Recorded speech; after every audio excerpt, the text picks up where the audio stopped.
I am just about to head to the gym for my last lower body session of the week. I'm going to take you with me. My hair, it's not vibing today. Let's not judge this, okay? The band, the pony, is disguising what's going on.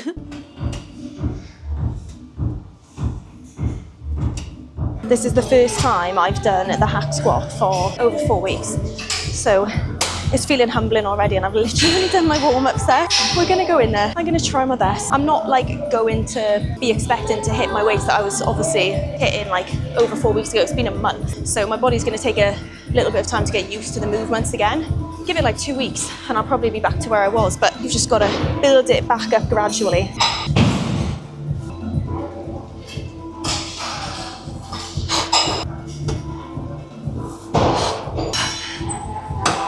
What a lot of people do on the leg curl is point their toes, and what that does is bring more calf into it than hamstrings. So we want to try and keep those toes and feet neutral if we can. So instead of pointing your toes out like this, we want to try and keep them nice and neutral.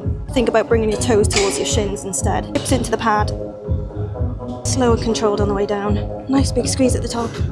Woo, humbling every time. I just got back from the gym. I was like, oh my gosh, is there no pastries today? I really fancied one. And they were like, yeah, we have got some pastries, but they're frozen at the moment. We've got a pistachio or hazelnut. Would you like one of those? I was like, don't be asking silly questions. Yes, give me them both, please.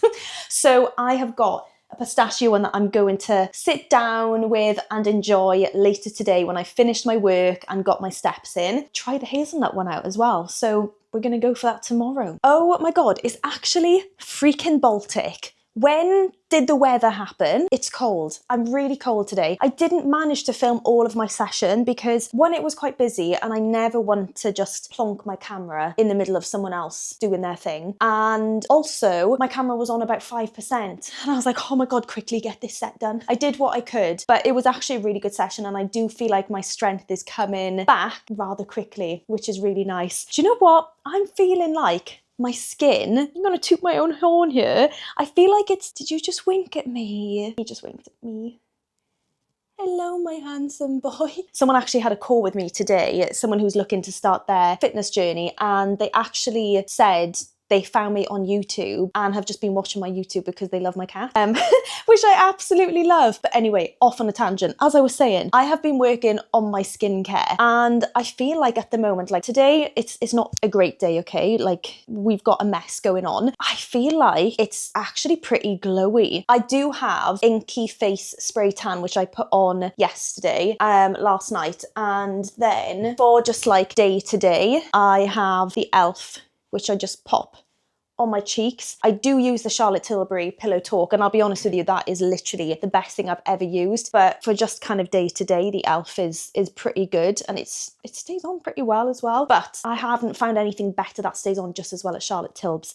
So my face care, I jumped upon the Korean skincare bandwagon, and I am always skeptical about I'm always skeptical about trying out new skincare stuff because I have acne prone skin. I had acne for years of my life and I'd tried literally every medication, every cream from the doctors you could, and then it got to the point where I was put on Roaccutane and I came off that maybe like 6-7 years ago now. So I've always been like quite basic when it comes to my skincare because I always think, well, I was told at the time like less is more. So as much as I would love to always have like 10-step skincare fancy routine, I don't, and I don't think I ever would be able to. I feel like that would be a little bit too heavy for my skin. So I've been trialing out some stuff recently, and it is, maybe if I just get it. So what I have been doing in the evening, I've used first cleansing step on dry skin. Whoa, okay. Because apparently when you use like an oil cleanser on a wet face or wet hands, it actually clogs your pores. This, insane. The stuff that started coming off my skin, amazing. So that's the first step in the evening, and then I go in with a foam cleanser after it. Here I was like, I'm never gonna have a 10-step. It's not 10-step.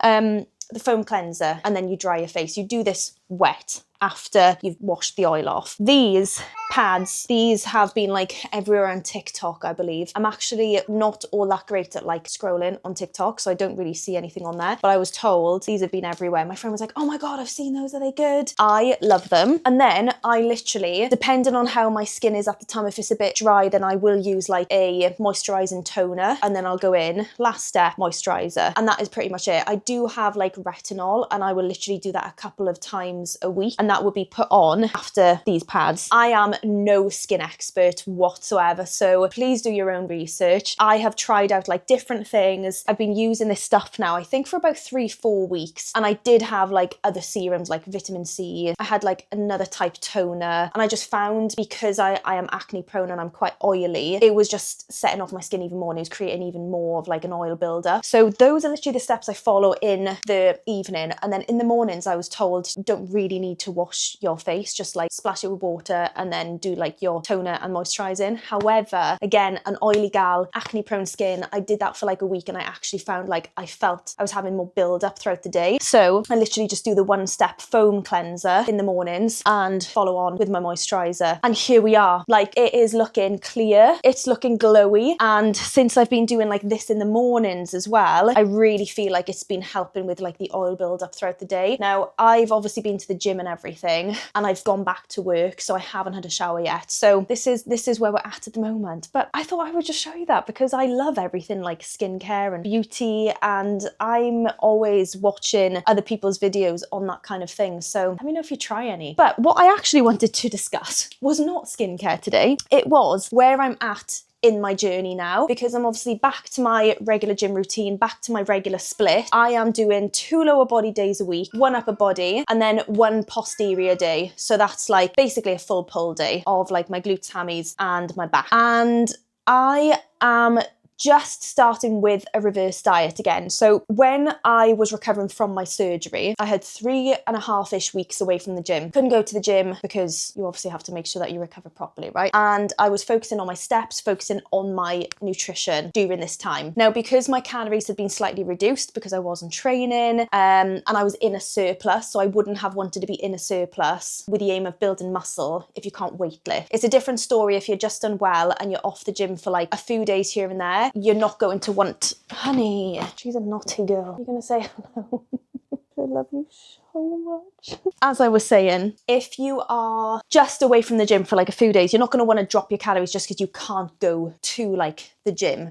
You might lose your appetite slightly, but I literally had 3.5 weeks. If I was sitting in a surplus for those, like I would have ended up gaining fat and probably going back to the gym feeling quite uncomfortable, which I wouldn't have wanted. So calories were slightly dropped, mainly from carbs. And that meant then going back to the gym, I was feeling quite lean and I was feeling really ready to like get back into my flow of a build. The reason why I would have felt lean after dropping calories like mainly from carbs is because I would have dropped water weight as well. My weight pretty much stabilized across the 3 weeks. I maybe fluctuated like around 1 kilogram down, but 1 gram of carbs causes us to hold on to 4 grams of water weight. So you basically hold on to 4 times the amount of water per carb. Now that's not a bad thing whatsoever, but it just means that the more that you increase carbs, like for building, for example, you might hold on to a little bit of water weight. So as soon as you drop them, you start to feel leaner. So this week going back to the gym, I felt like really quite small, and I prefer feeling like stronger, thicker.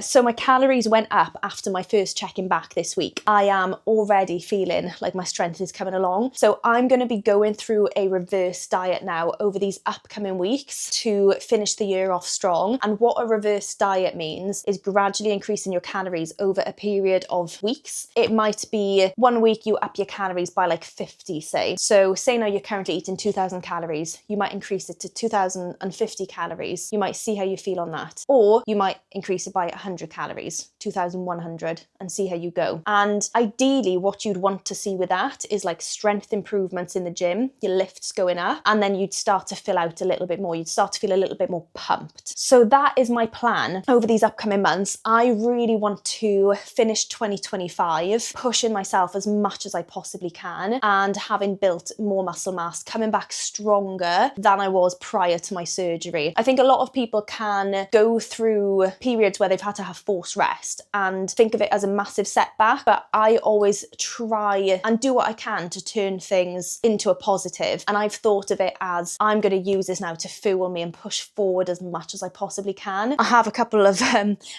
clients and a couple of friends who are like, you're the queen of toxic positivity.